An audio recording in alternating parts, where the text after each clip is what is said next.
A very beautiful chapter 14, Gunatraya Vibhaga Yoga. After the Kshetrajna, where two aspects of the same absolute are given, equal status. One is the Kshetra and Kshetrajna, or you can say the field and the knower of the field. All entities here are a combination of the field and the knower of the field. Or the world that we see as manifested before us, the world that we see with all its varieties, is a combination of Kshetra and Kshetrajna. Now Vyasa takes us to the nature side, the Kshetra side, when he says Gunatraya Vibhaga Yoga, the unitive way of transcending the three gunas. The three gunas are very central to Indian philosophy, and they were first put in a systematic form by Kapila Muni. If you know about the Puranas, you know about Itihasas, you know about the Bhagavad Gita. Similarly, there are 6 classical darshanas. They are called the Shad Darshanas. And the Shad Darshanas are the philosophical schools of Hinduism. And out of those Shad Darshanas, the first darshana is Sankhya Darshana. And in Sankhya Darshana, they give us these concepts which have no proper translation in English. They give us this idea of Prakriti and Purusha. See, when you speak of Vedanta, Vedanta is monistic, unitive. So in Vedanta there is only one absolute reality. Vedanta does not accept a second reality. There is only one absolute reality. And from one reality, through its own negative counterpart, which they call Maya, we have this world. We have this experience of seemingly dual. And salvation comes by rediscovering the oneness, that is the ultimate truth. That is Vedantic position. When you see the Sankhya position was of duality. There are two realities. One is called Purusha and one is called Prakriti. And they are antinomian. That means they are opposed to one another. They are opposites. And it's a very great paradox how these two opposites can coexist. But it is this interaction of these two opposites, that is Purusha, the spirit principle, Prakriti, the nature principle or matter principle, that we experience this manifestation. So all of nature is composed of three gunas, and spirit is Satchitananda, that is non-material. But that non-material has to express itself through the material. And this material is made up of three gunas, or three nature modalities, or three qualities, which affect our personality. They operate within us as our moods, as our motivations, as our personality. And this has become the basis for the classification of the Indian system also, which was actually not very accurate. But over time, in the popular mind, the three gunas became associated with the Varna and Jati. So that the upper caste was the one who was supposed to have Sattva, and so on. As you come down in the grade, tamas increases. But Dr. Rajaguru and other scholars and wise people, they dispute this. They say it is not so easy, it's not so simple, and this theory has confused many Indians, including people like Mahatma Gandhi. Here the Gita is honoring the Sankhya philosophy by giving a whole chapter to discuss these three modalities. And this is also one of the chapters which is concerned with self-analysis. It means we have to analyze our own true nature. We should be able to distinguish which are the gunas operating in us. But ultimately, you are not supposed to cultivate any particular guna, but you are supposed to transcend the gunas. The goal that is said is guna atita, to go beyond the gunas. That is really, truly spiritual. Because as long as a person is in the gunas, he is still bound by the modalities of nature. He is still under bondage. And even though sattva is considered to be the pure, even sattva is a type of bondage. Just like you can be bound by a golden chain, but that is still a bondage. So sattva guna is like that too. Now if you think of nature having mirroring ability, or matter has an ability to mirror the truth, mirror spirit, then sattva is the transparency, the transparent matter. And matter becomes very clear and transparent so that it can accurately reflect and accurately transmit, then you say it is sattva. When there is exaggeration, or where there is passion, where there is kinetics, then you say it is rajas. And when there is obscuration, when there is a complete darkness, then it is tamas. So sattva, rajas and tamas, that is the way the three modalities of nature. Or you can say it is purity and passion and inertia. Or you can say it is peace, activity and inertia. So many ways of understanding these three gunas. Now, the three gunas themselves are not stable. They are constantly changing. So in the course of a day, a person can go through different moods. He can be influenced by the three different gunas. And that is why people are not the same all the time. If you look at a person when he is under one guna, he'll be different when he is under the influence of a different guna. So you can't say that it's the same person, their behavior will be very different. When there is sattva guna, there is clarity of thinking. When there is rajoguna, there is restlessness and activity. And when there is tamoguna, then there is sleep, laziness. The tamasic person cannot act. The tamasic person is very inert. The rajasic person is full of action and always motivated. His mind is always thinking. He's trying to do as many things as possible. And the sattvic person resembles the tamasic person in that he is also apparently very immobile. But in that immobility he has great power. He has great intelligence and great awareness. So that's what distinguishes the sattvic from the tamasic. So if you look at Swamy Vivekananda, he recommended that tamas should be converted into rajas, and the rajas should be converted into sattva. You can say tamas is like a block of ice. It is absolutely frozen. But that ice can be melted and it can become water, and that water can become steam. And when it becomes steam, it has tremendous amount of energy in it, potential in it. So similarly, even though a person is tamasic, that tamas means that all his insides have become frozen up. His abilities are frozen up, so he should be made more active. His energy should be released and he can also become very active. And similarly, the rajasic person, all his passions, when they are harmonized, when they are made more pure, then he becomes very intelligent. So this way you can see that there is a progressive improvement in a person's personality, moving from tamas to sattva. But ultimately, even sattva becomes a bondage. And so we are not supposed to stop at sattva, but supposed to go beyond sattva. That is truly spiritual. When you become a spiritual person, you become gunatita. You go beyond the three gunas. Because sattva also has egoism involved. And even a sattvic person can suffer from egoism. And if there is egoism, then a person is not spiritual. A spiritual person has no ego sense. So this is one factor which can distinguish between a person who is still in the grips, bound by the gunas, and the person who is freed of the gunas. So this is still dealing with the lower self.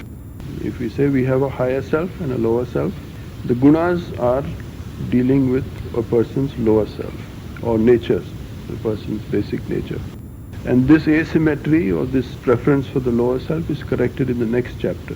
When we come to Purushottama Yoga, then we are taken back into the true spiritual teachings of the Gita. Like we said before, this is a great chapter for self-analysis.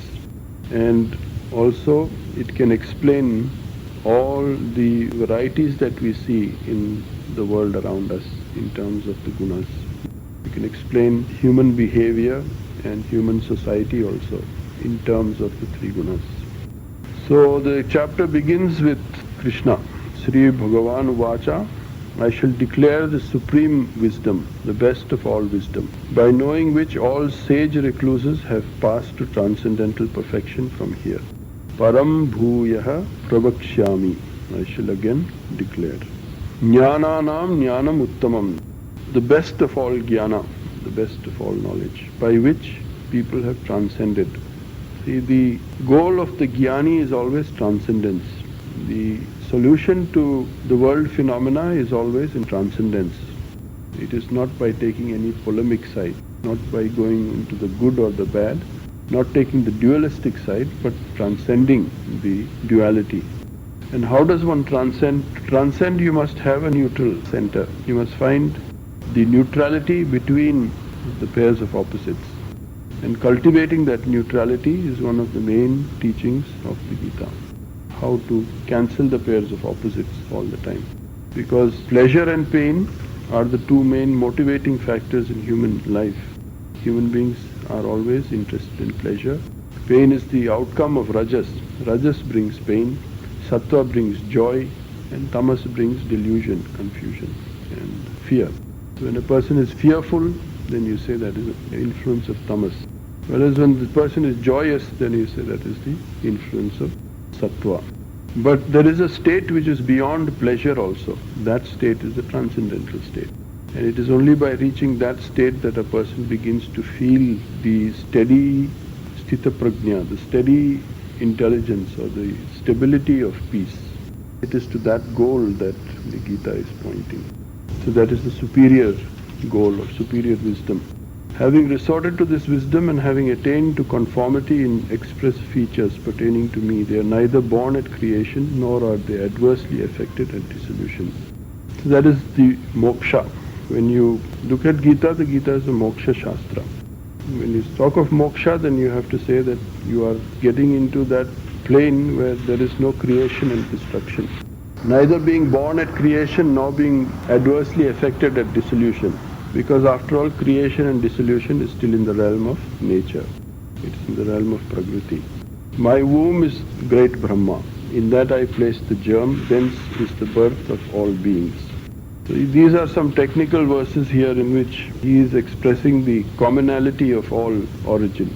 That is, even though we have all varieties here, we have all different types here, yet there is a common womb, there is a common origin for everything here. And that he calls the great Brahma. Mama Yonir Mahad Brahma. And in that I place the germ. Thence is the birth of all beings. Whatever tangible forms are produced in all the wombs, O son of Kunti, great Brahma is their common womb, and I am the seed bestowing father. So he takes the neutral stand between both the masculine principle and the feminine principle, the two principles which are required for creation here. He says he is both the womb and he is also the seed bestowing father. So by taking us into the very origin itself, he says he is the common factor there. So this is how the Gita always tends to cancel out the pairs of opposites. Does not give primacy to either of the two counterparts in every situation. As we say, we have dialectical situations. Life is full of dialectical situations where two counterparts are involved. And here no primacy is given to either counterpart, but to a common neutral factor which transcends both. Sattvam rajas tama iti gunaha prakriti sambhavaha nibadnanti mahabaho dehi dehinam avyayam. So now where do the subtle deep-seated problems of human beings come from? It is because of this sattva rajas and tamas which binds. Nibadnanti means it binds. So the sense of bondage which a human being feels, that is from these three gunas. So you can think of the Supreme Creator from whom the two principles of creation are evolving. So one common source from which these two sources are coming. And then there is a sense of bondage in human beings which are born of the Prakriti, born of nature. So inertia, motion and stability, or dullness, alertness, steady intelligence, or sloth, excitement and contemplative capacity. A sattvic person can contemplate, a rajasic person wants excitement, and a tamasic person is in sloth, in a state of inertness, dullness. Or you can say dullness, alertness and steady intelligence. The sattva has steady intelligence and the sattva has stability, and rajas has motion and excitement.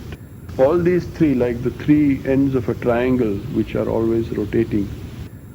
Imagine a triangle that is moving all the time, rotating all the time. At different times, one apex will be at the top and the other two will be below. Similarly, at one time, one guna will dominate and the other two gunas will be suppressed. So when sattva dominates, then rajas and tamas will be suppressed. When tamas dominates, then sattva and rajas will be suppressed.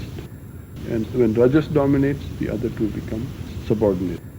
So in this way, there is this constant cycle changing all through lifetime also. At different stages in life also, different gunas will predominate. And during the course of the day also, different gunas will predominate. So when we look at it like that, we say that no human being is the same at all times. The human being is constantly being acted upon by these gunas. And when these gunas are acting on a person, that person is completely helpless. He is possessed by the gunas, as it were. And then the ignorance comes in, because the person thinks, I am the doer. He forgets that it is the gunas which are acting through him, and he takes the agency, he thinks, I am doing it. And this is the difference between ignorance and wisdom. Whereas the wise person realizes that it is only the gunas which are acting, and so he transcends. He begins to observe the gunas acting. Does not try to control the gunas, but he becomes convinced that it is a guna that is functioning through me. Three gunas are the pure, clear, and that is the sattva, and rajas and tamas. And we've already spoken a lot about sattva, rajas and tamas, but here it is once again. Pure, clear is sattva, and affective, active is rajas, and inert, dark is tamas. And these are necessity-born modalities. They bind the imperishable embodied one. So we said kshetrajna in us, the spirit in us, that is belonging to the imperishable. That has the nature of Sat Chit and Ananda. It is existence, consciousness and value. Sat Chit Ananda. That is the nature of our true self. But that Sat Chit Ananda, when it cuts into nature, when it is conjoined with nature, then it is acting through Sattva, Rajas and Tamas. Sattva, Rajas, Tamas come from the side of nature. And as long as a person has a body, as long as you're living with this body, then Sattva, Rajas, Tamas will have their needs. They will force you, bring their necessity on a person. These, the pure, clear modality from its purity causes brightness and expressing normal well-being, binds by pleasure conditioning and by knowledge conditioning, O sinless one. So even Sattva, as we said, it's a golden fetter. The Sattvic people become addicted to pleasures and become addicted to knowledge conditioning. People who start pursuing a lot of knowledge, they want to study more and know more, it becomes an endless pursuit. So there is a Sattvic conditioning. Well, as a Rajasic person, he gets motivated by this thirst of life, an adhering tendency, possessive tendency, binds by action association. And Tamasic person, he is bound by ignorance and delusion, lassitude and somnolence, that is sleepiness. There is another way of explaining these, that is the example of a mirror. You can buy a mirror, and when the mirror is a good quality mirror, you see that everything is reflected on it very accurately, perfect reflection. And sometimes you buy a mirror which has flaws in it, it has some wavy surface. And when you look into that mirror, you see everything gets distorted. The face looks bigger than it is, or wider than it is. Or you could have an old mirror which is misted over and it has dust and other particles sticking on it, so you can't see anything clearly on it. So that is exactly how the gunas also work. When there is sattva guna, then we see, we perceive things exactly as they are. When there is rajoguna, then we perceive things slightly distorted. We exaggerate things. And when there is tamoguna, then there is no ability to understand at all. The nature modalities, they are only reflecting medium. It's not the self. You must understand the self, the spirit in us is different. The spirit in us has nothing to do with the three modalities. But when that spirit is operating in us, then it reflects through the gunas. It has to express itself through these nature modalities. And then it gets influenced by the sattva and the rajas and the tamas in us. Sattvam sukhe sanjayati. See, the pure, clear modality, it conduces to pleasure. So joy and happiness, they come from the sattva in us. And the rajas motivates us to act, while the inert dark modality, shrouding wisdom, conduces to delusion. So this irrational fear and doubt and constant timidity that you see in a person, that is coming from the tamasic tendency in that person. And somebody else who is always active, can't sit quiet, taking up so many topics things at the same time, can't sleep at night also. So 100 projects are running through his mind. You say that is the Rajasic person. The Tamasic person, of course, it's all he enjoys. He's sleeping all the time. And Eknath Ishwaran writes very well. He says the only time the person gets up from his chair is to go to bed. So that is a Tamasic person. But the Sattvic person has the right attitude. He works with detachment.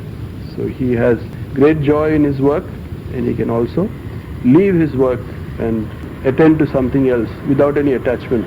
For example, if there is a person who has a job, when he goes home, if he is a Sattvic person, he can forget about his job and attend to his home, his family, his children, and enjoy himself with them. But if he is a Rajasic person, he'll bring his problems home also.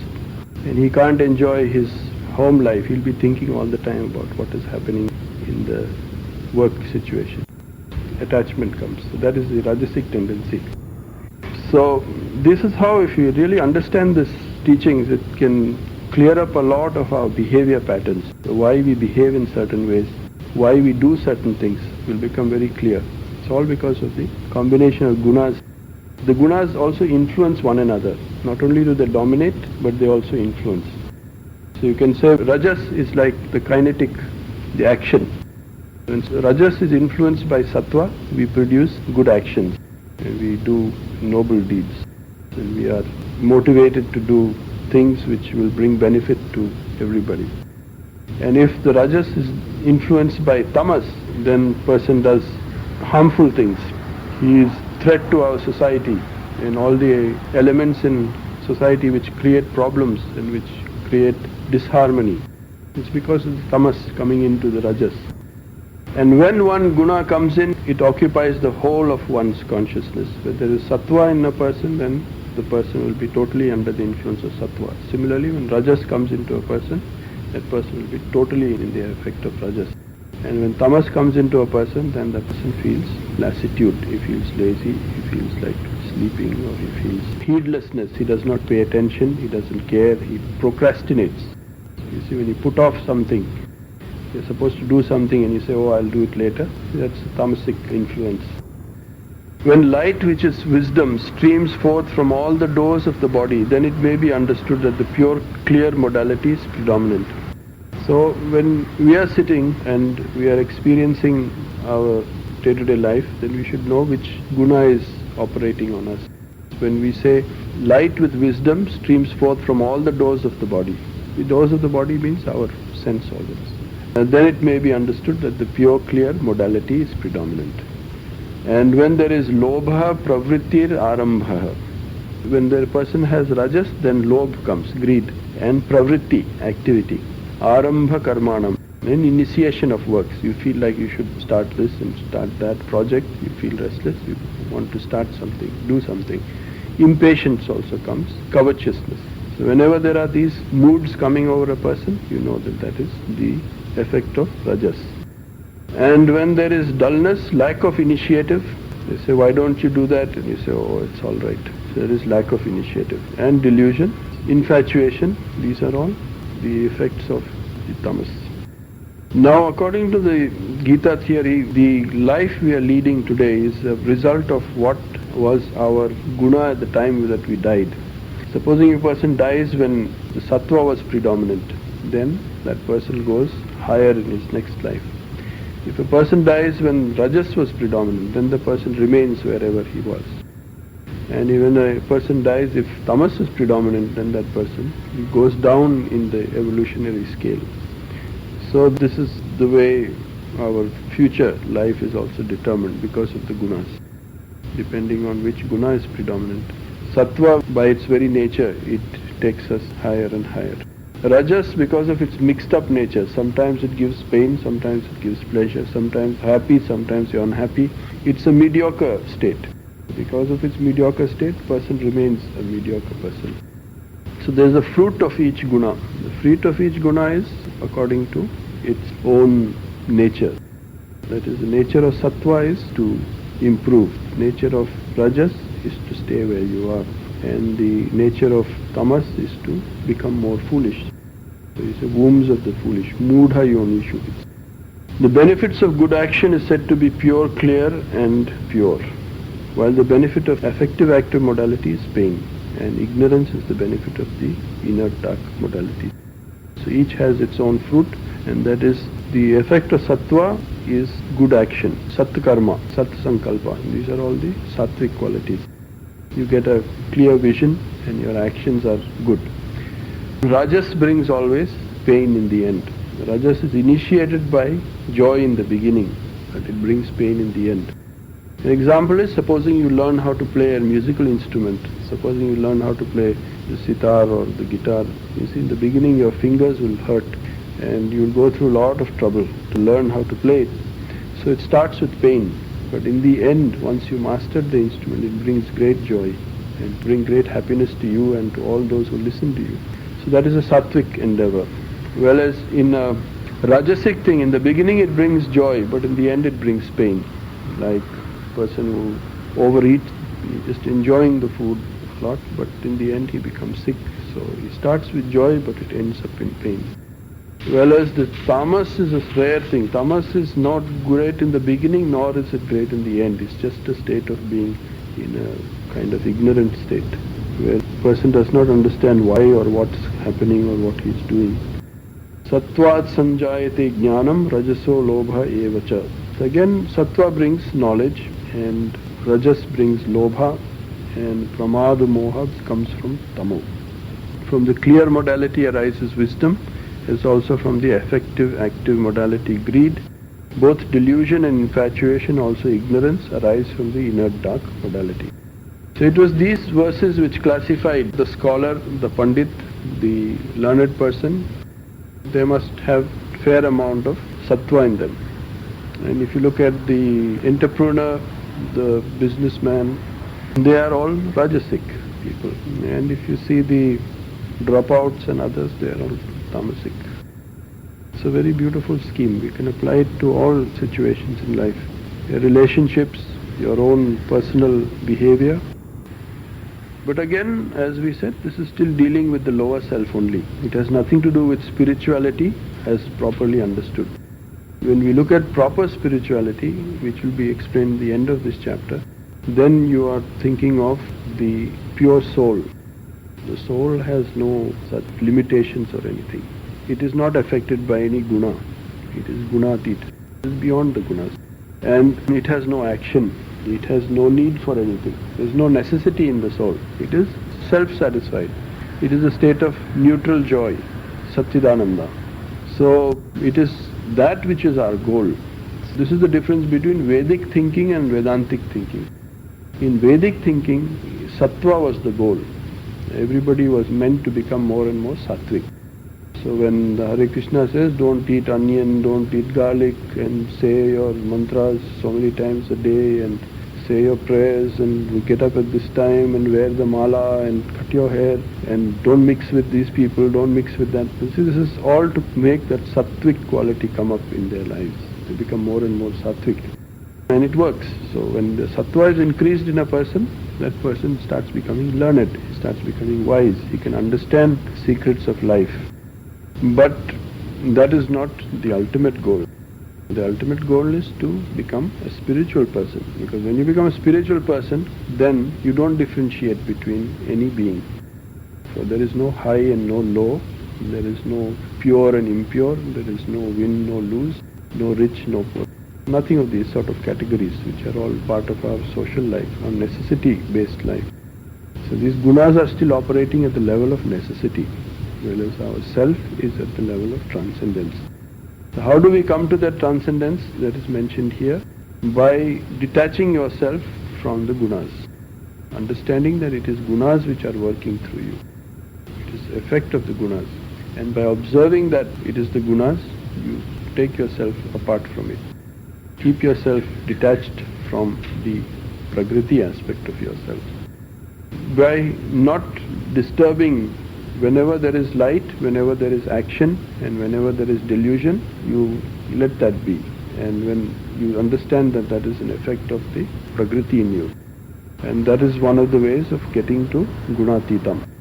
The Gita has many models like the Sita Prajna in the second chapter, the Yoga Rudha, the Bhakta, the Brahmi Sthiti, and now the Gunatita.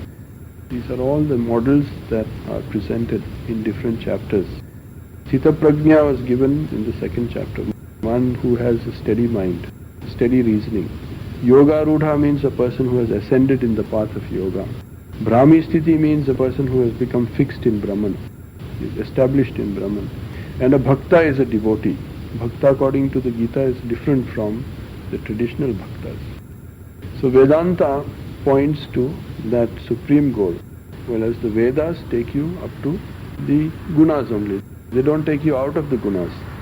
Vedic life keeps you within the gunas, making sattva as the highest and keeping the grades down. The exalted form of holiness. You see, when you say holiness, that is a sign of sattva. But when you think of spirituality, then it is freedom. That's a very radical thing. And it has nothing to do with the normal socialized way of looking at religion or of holiness. This is a subtle thing which should be distinguished between the Vedic way and the Vedantic way. And the Gita is definitely pointing to the Vedantic way, in which you are not trying to cultivate any type of guna, but you want to become free to transcend the gunas. When the seer beholds no other agent than the modalities of nature and knows that which lies beyond the modalities, he attains to my state of being. So that is where that portion begins. So this is a good exercise, and this chapter can be elaborated into many elaborations of interesting phenomena at all levels, especially this description of how these gunas work. And if you can personify them, you can see different characters performing. You can see like a drama, like a play that goes on. You can see how the sattva and the rajas and the tamas are playing, acting out their roles in front of you. Then you become transcendental. And from a transcendental viewpoint, you can see the play of the gunas. This whole world is nothing but the play of gunas, in intricate combinations, permutations and combinations, from just three basic entities which are getting into all kinds of complex combinations. And those combinations produce the different varieties of groups that we have, and the different personalities that we see, and the different orientations that people have in their life, interests, what takes a person into a certain line, a certain field. And the driving force behind people's motivations. Why do people choose certain lines? Why do they choose certain careers? Why do they have certain likes and dislikes? All that is based on the gunas. So this guna along with karma, that is responsible for our lives as we lead it. The cause behind everything. Combination of both guna and karma. And that became the basis for the Varna Jati also in Hinduism. But I don't think that was the intention of the Gita. Gita did not want to classify people according to Varna. It just was giving a scheme of how people are different. But that was used to classify people according to their Varnas. And that became quite a problem for people. Even wise people get confused by this.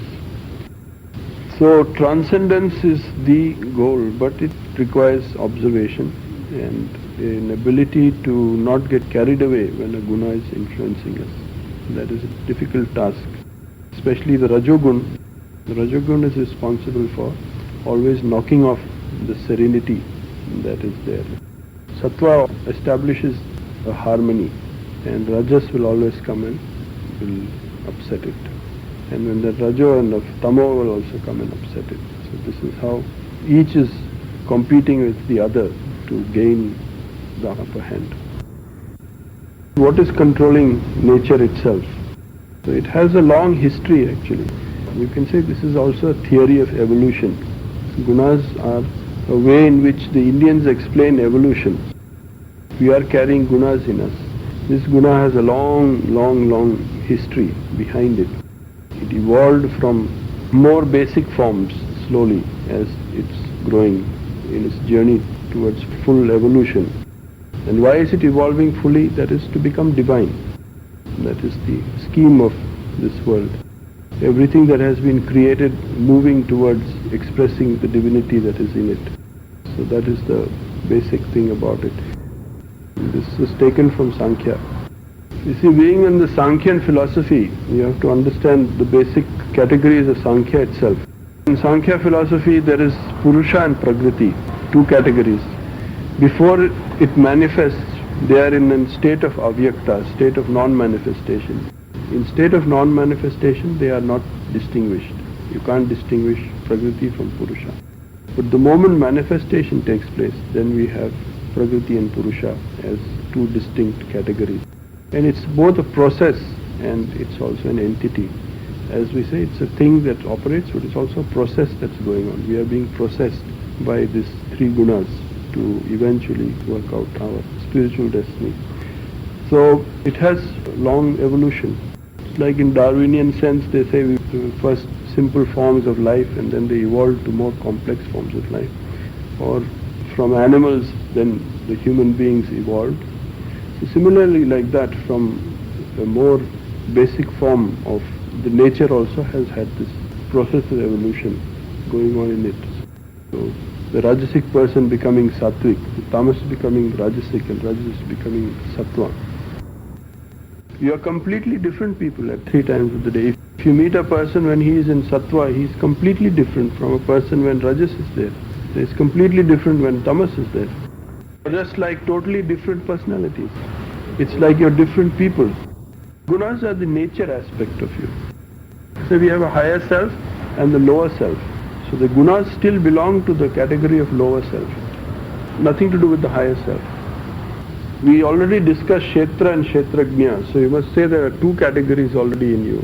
One is the category of the Kshetrajna, that is the spiritual reality in everybody. Spiritual reality has nothing to do with the gunas. Gunas are talking of the nature. We are a combination of two things, nature and the spirit. How does that spirit express itself through us? It has to go through the medium of nature. And that medium has these three qualities of kinetics, of clarity and of inertia.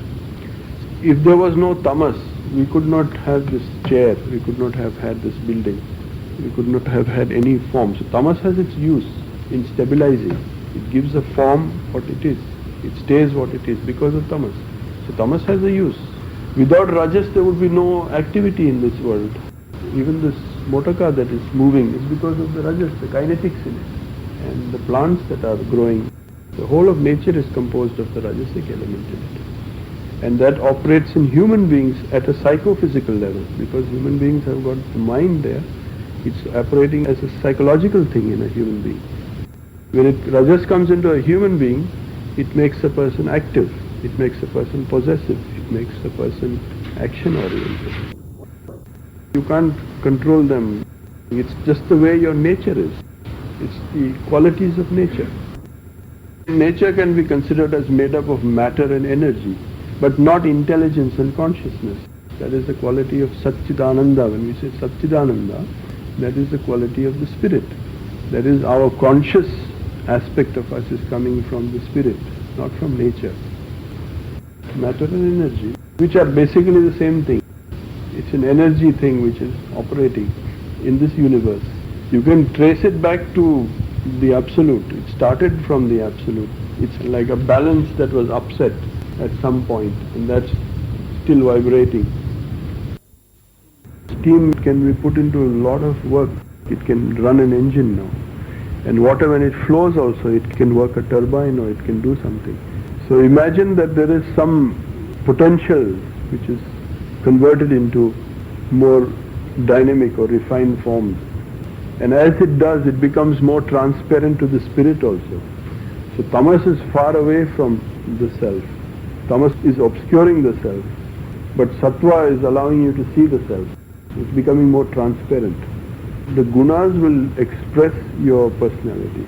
If you look at the way a person behaves, you can diagnose what his gunas are. If you look at a person and observe how he is behaving, what does he do every day, what is his choices in life, you can say that this must be a sattvic person. I see him very gentle, I see him always joyous, I see him of a type who is interested in learning and studying, and he has clarity of thinking, he doesn't get confused easily, he never gets upset and angry, for unnecessary reasons, I say, oh, this is a sattvic person.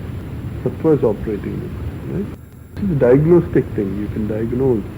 And similarly, you can say that a person is passionate and restless, can't sit for more than a few minutes, always charging, always busy, always got so many projects in his mind.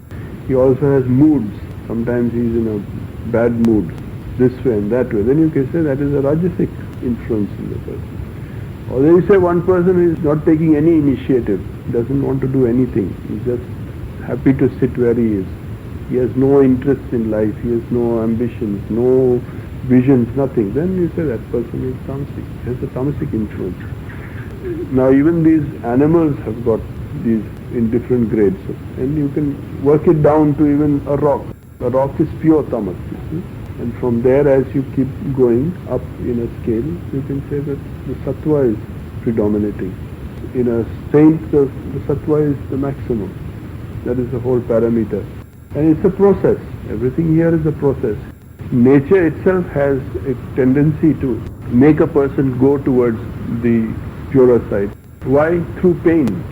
Pain will teach you, because as a human being lives, the tamas in him will create pain.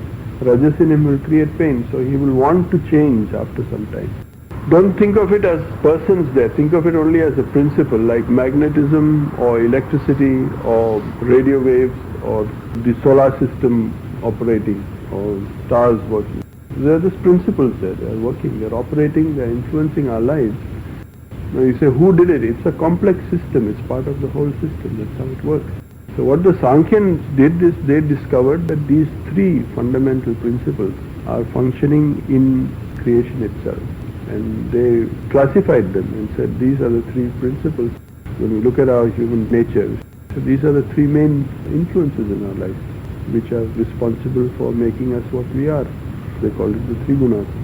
And then you think of the permutations and combinations. Nobody is going to be absolutely purely sattva. There will be some rajas influence there. And then you can think of the combinations, just like 7 notes on the scale. You can make any number of ragas. You can compose lots of music, any type of music, just because of the 7 scales. Similarly with these 3 gunas, you can compose a billion type of different characters out of that by putting different combinations. So where will it end? So he says, don't try to cultivate any of these. You transcend them. Come to that neutral point where you can detach yourself from the gunas. It is perfectly controlled. We think we are controlling it. That's our delusion. You think you are controlling yourself. That is wrong. You are not controlling anything. It is the gunas which are functioning in us. So when the sattva comes, automatically, by the nature of sattva, order will be established. Harmony will be established. That is sattva itself. You don't have to do anything. You just have to make the conditions for sattva. Just make the sattvic conditions and order will prevail. Just like make the situation rajasic. Let's throw a party, what will happen? Everybody will get excited. You're not doing anything. You're just making the rajas come out. And everything becomes rajasic then. The delusion is that we think we are controlling it. I've done something good and I think I have done it. I'm not doing anything really. It's the gunas which are functioning. That's the nature of the gunas to function in that way. It's happening to animals in the bio level. When the chemical comes into their life, they get crazy. This season of mating, the female will release some chemical and all the males are going crazy because of that effect. They have no control. It's not because they want to or they don't want to. It's the effect of a certain chemistry. In our case, it's the effect of a certain guna operating in us. When that guna operates, whether you like it or not, you will be behaving in that way. When sattva comes in, light will come into you. Light in the sense that you will begin to understand everything. It's a very scary picture in the beginning. You think you have no control. Really you don't have any control. When wars break out, what is happening when wars break out? The rajas is getting out of hand. Then the war breaks out. And then what happens? Then there is the consequence of war, which is so much of pain and misery and destruction. That makes the person think again. It's not a good thing. Let's have peace. Peace is the better thing to have. So we have peace. So we think we are controlling. It's only the yogis and the real great people who have control. And it's their influence, you can say, which saves the human race. Otherwise, human race is just a lot of energy. It's just a lot of energetic people with passion, all pursuing their own thing. It's only the person with soul who manages to bring some sense in our lives, isn't it? Soul that comes through sattva. When you say sattva, sattvic people are beneficial to the world. Rajasic people are also beneficial. Tamas brings this element of fear and delusion with error. People make mistakes and they take a wrong decision or something. That is the effect of tamas there. So when did this whole thing get started? That is from creation. Something set the ball rolling, as it were, and it is going on, and it will go on to the end of creation. It works at many levels. It's working at an individual level, our individual cycles. It is working at our social level. It is working at a global level with different intensities. So when you look into the principles of it, our individuality melts away. We have no real individuality as such. Where do you say is your individuality? Where is your boundary? Even if you think of your body as yourself, body is made up of things which have come from the earth because of the food you eat and the sunlight that is here. The air that you're breathing, because every lungful of air that you breathe is actually going in through your bloodstream into every cell. And there is a reaction taking place there. They are exchanging oxygen and carbon dioxide. So some part of your body is actually going out with every breath that you're taking out at the molecular level, atomic level. There are parts of your body actually going out.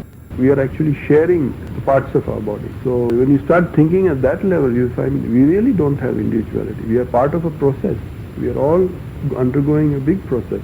And we somehow, in our consciousness, we delimit. We make a boundary and we say, this is I. That is our ego boundary. And then we put a prejudice there and we train it with pleasures, pleasure, pain, conditioning. The dualities start operating there. Then you think that you have got it. Actually you don't at all. So anyway you start probing, you will come to that general field. Anywhere, even if you start examining from the physical side, from the material side, once you cross a certain barrier, you will find that all the laws that you think of start breaking down. At the quantum level, you will find that there is nothing there called I, there is nothing there called the world also. It's a construct. We are constructing it out of our own mind. We never see the world as it is. We only see what we project out of the world. We only see qualities. We never see the thing in itself. We are seeing certain qualities and we are cognizing that by a certain name we have put and a certain value we put to it. That's how we construct this world, out of our own thoughts and feelings. But deep in us, the gunas are exerting their pressures. Try to sit here for 2 hours and you will see how the next guna will urge you to do the next thing, either to go to sleep or to get up and walk out. Lie down on your bed. You can never make out the moment when you sleep. You just prepare yourself. You lie down and get prepared. But you can never exactly decide that this moment I will go to sleep. You can't. You just sink into it. That the guna comes and takes over and shrouds. And then you are thinking, I am doing it. That's what he's saying. That is a mithya. That is the wrong notion. You are doing it. Watch it. Don't try to control it. Don't try to make any one guna dominate. Just watch it. Then you will become a gunatita. It's such a simple thing. It's unbelievably simple. This is a paradox. It's such a great realization. He's promising you the ultimate param jiva. He's saying, this great realization I shall give you by this simple act of just watching how these gunas are operating.